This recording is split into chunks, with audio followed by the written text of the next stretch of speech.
What if I told you that no matter how fast you run, you will never able to reach the finish line? It sounds absurd, doesn't it? But this 5th century riddle, posed by philosopher Zeno, challenges the very concept of motion itself. It led to a fundamental question in mathematics.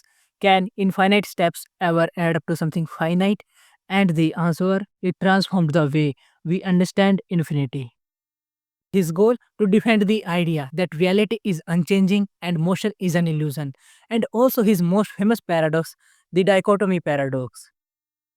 Alright, here's the rule of the game. To reach the finish line, you have to cover half of the distance first.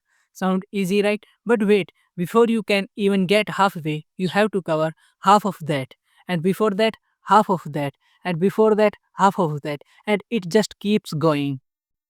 To understand this, we'll look at amazing animation. You are standing at the starting line of a race. To reach the finish line, you first run halfway there. Then you run half of what's left. Then half of that. And then half again. But no matter how small the distance gets, there's always a little bit left to go. Here's the weird part. If you have to complete an endless number of tiny steps, how can you ever get started? How can you ever reach the finish line? This is Geno's dichotomy paradox, a puzzle that makes us wonder if there are infinite little steps to take. Can motion even be real? But here's where math comes to rescue us.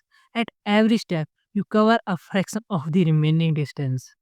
First you cover half, then a quarter, then an eighth, and so on. This creates an infinite series of smaller and smaller distances. If you add all these fractions together, it might look like they go on forever. But here's the surprising part. They don't add up to infinity. Instead, they sum up to a finite value. Mathematically, this infinite series has a total. The formula we use to calculate it looks like this. With this formula, we can see that even though there are infinite steps, they add up to exactly one. So you can reach the finish line. Zeno's paradox made us question infinity, but math has shown us how infinite steps can still lead to a finite result.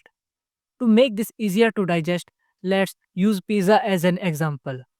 Imagine a whole pizza. You slice it in half, then slice that half in half again, and then keep slicing smaller and smaller pieces forever. Technically, you could keep cutting infinitely. But here's the key. Even if you cut it into infinitely many slices, when you put them back together, they still make a single pizza. That's exactly how infinite series work. The pieces might seem endless, but when you sum them up, they form a finite whole just like the pizza. Zeno's paradoxes aren't just ancient riddles, they push humanity to develop the mathematics of infinity. Without them, we wouldn't have the tools to build skyscrapers, launch rockets, or understand the quantum realm. Zeno may have argued that motion is an illusion, but his paradoxes moved the world of mathematics forward. And this is not only his paradox, there are many more. If you want to see one, drop a comment below and click here to watch why assumptions might be dangerous in decision making, the envelope paradox, and click here to subscribe for more cosmic colors. Thanks for watching.